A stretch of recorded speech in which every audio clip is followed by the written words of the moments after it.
A hyena lay twisted near the dirt road, half hidden in dust and shadow. One of her hind legs was caught in a rusted steel snare, the wire buried deep into flesh. Every time she moved, the metal bit tighter. Blood darkened the ground beneath her, already drawing flies. She screamed again. A truck slowed nearby. A man leaned out, looked for a moment, then waved his hand dismissively. "It's just a hyena," he said. "They're dangerous." The truck drove on. The hyena tried to stand. She collapsed instantly, the scream tearing from her chest as pain overwhelmed her. Her breathing turned sharp and uneven, eyes wide, wild, scanning for threats that weren't coming, because no one was coming at all. A small crowd gathered eventually. Locals, tourists, rangers passing through but not stopping. Some recorded, some mocked. One woman said, "If it can still scream, it's not dead yet." Another replied, "Give it time." The hyena dragged herself a few inches forward, claws scraping uselessly against the dirt. The snare tightened. Her scream cracked, turning hoarse, almost human. That sound reached her before she saw anything. Dr. Evelyn Cross stepped out of the heat haze, backpack slung over one shoulder, eyes already locked on the ground ahead. She stopped when she saw the blood. Then she heard the scream again. Her chest tightened. She pushed through the loose circle of people without saying a word. "Don't go near it," a man warned. "Hyenas attack." Evelyn didn't stop walking. "She's injured," Evelyn said calmly. "That's not aggression. That's pain." Someone laughed. "You're not seriously going to help that thing?" Evelyn knelt slowly, lowering herself into the dust, careful not to make sudden movements. The hyena snapped weakly in her direction, teeth flashing, fear overpowering exhaustion.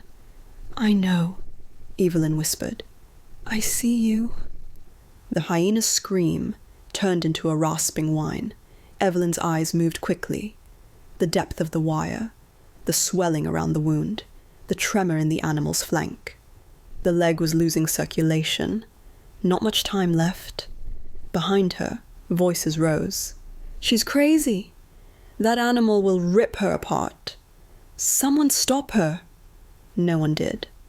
Evelyn reached slowly into her pack and pulled out a bottle of water, pouring a small amount onto the ground, not for the hyena to drink, but to dampen the dust, to keep the flies down. The hyena watched her with frantic eyes. Every instinct told her to bite, to flee, to survive. But she couldn't move. The scream came again, shorter this time, weaker. A child in the crowd covered his ears. "Why doesn't anyone just shoot it?" someone muttered. Evelyn's head snapped up. "Because she's alive." The word landed hard. Alive. The hyena tried to pull her leg free again. The wire cut deeper. Blood spilled fast. Evelyn reacted instantly, shifting closer despite the danger, placing her body at an angle that blocked the sun from the wound. "Easy," she said. "Please stop fighting it." The hyena's body shook violently, exhaustion finally overtaking panic. Her head dropped to the ground. Her breathing turned shallow, uneven. Evelyn reached for her radio. Static. She adjusted the frequency. Nothing. The nearest wildlife unit was hours away. Someone behind her scoffed. "Looks like even help doesn't want it." Evelyn ignored him. She removed thick gloves from her pack, sliding them on with deliberate slowness, narrating every movement. "I'm going to touch the wire," she said softly. "Not you, just the wire." The hyena growled weakly, then screamed again as pain surged through her leg. The sound was unbearable now, raw, desperate, human. Evelyn's jaw tightened. She examined the snare more closely.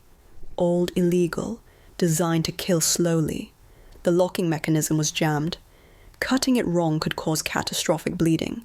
She needed proper tools. She needed backup. She needed time. None of those things were guaranteed. The crowd pressed closer. "Is it dead yet?" someone asked. The hyena lifted her head slightly at the sound of the voice. Her eyes met Evelyn's. Not fear, not rage, something else. A final, exhausted plea.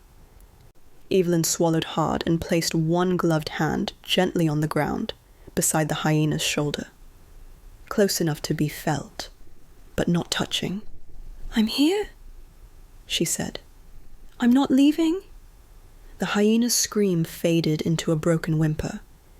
And then the wire tightened again as the animal's body convulsed in pain, the wound bleeding faster, deeper, as the sun beat down mercilessly.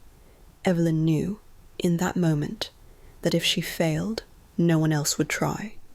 And somewhere in the distance, sirens wailed faintly, then disappeared into the heat. The hyena's breathing changed. It was subtle at first, a stutter between inhales, a faint tremor running through her ribs. But Evelyn noticed immediately. Shock was setting in fast. The animal's body was giving up in stages, shutting doors one by one. Evelyn pressed her radio again. Nothing. The sun burned down without mercy. Flies clustered thickly around the wound now, and the hyena snapped weakly at the air, missing every time. Her scream had faded into a thin, broken sound, more breath than voice. A man stepped closer. "You've done enough," he said. "It's suffering." Evelyn looked up slowly. "Suffering doesn't end when you look away." The man scoffed. "You're risking your life for an animal that would tear you apart." Evelyn stood just enough for everyone to see her hands, steady, unshaking. Fear doesn't make something unworthy of help. The hyena convulsed suddenly. Blood surged. The crowd gasped.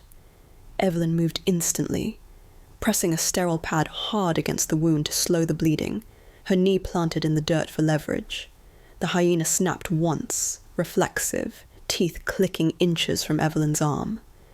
No one breathed. Evelyn didn't pull back. "I know," she whispered.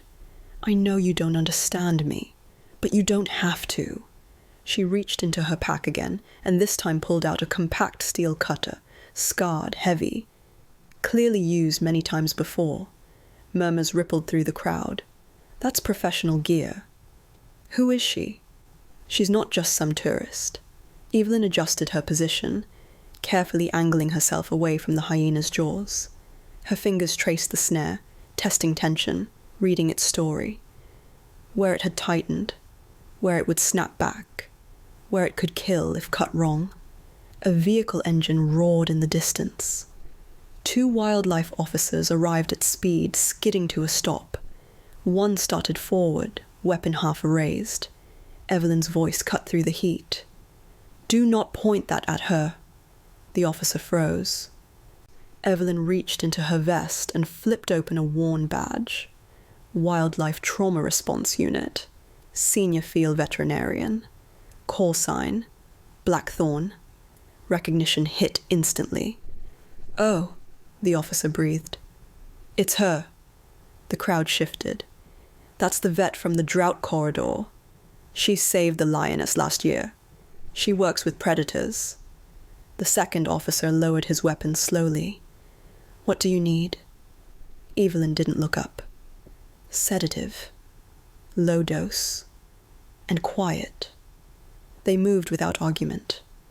The hyena flinched as the injection went in, then sagged slightly, the edge of panic softening just enough. Her breathing steadied, still shallow, but present. Evelyn positioned the cutter. "This part will hurt," she whispered, "but then it will stop." She cut. The wire snapped violently, recoiling into the dirt. The hyena screamed once, sharp, sudden, then collapsed fully onto her side, free. Evelyn applied pressure immediately, hands working fast, methodical, practiced. Blood slowed. The wound was severe, but survivable. For the first time since anyone arrived, silence fell. The hyena lay still, too still. Evelyn pressed her stethoscope against the animal's chest. A heartbeat. Weak, but there. Evelyn closed her eyes briefly, then exhaled. She's alive. A sound rippled through the crowd. Disbelief, relief, shame. As the officers prepared the transport crate, the hyena stirred faintly. Her eyes opened halfway, unfocused but aware. Evelyn crouched beside her. "You're safe now," she said softly. No more wire. The hyena lifted her head just enough to see Evelyn, and then, slowly, carefully, she placed her chin back down, breathing deep for the first time since the screaming began. Hours later, as the sun dipped low and the air finally cooled, the transport vehicle pulled away toward the rehabilitation center. The hyena was stable, treated, alive. The crowd remained behind. A woman stepped forward hesitantly. We thought she was a monster." Evelyn wiped her hands clean and looked at her. "Pain makes everything look like a monster." Another man swallowed hard. "We didn't help." Evelyn nodded once. "But you watched. Next time, do more." As the dust settled and the road fell quiet, Evelyn stood alone where the blood had been, now soaked into the earth.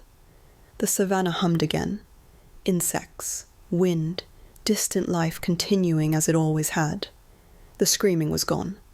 Not because the hyena died, but because someone stayed. They said the hyena was dangerous. They said it wasn't worth saving. They said no one should help. They were wrong.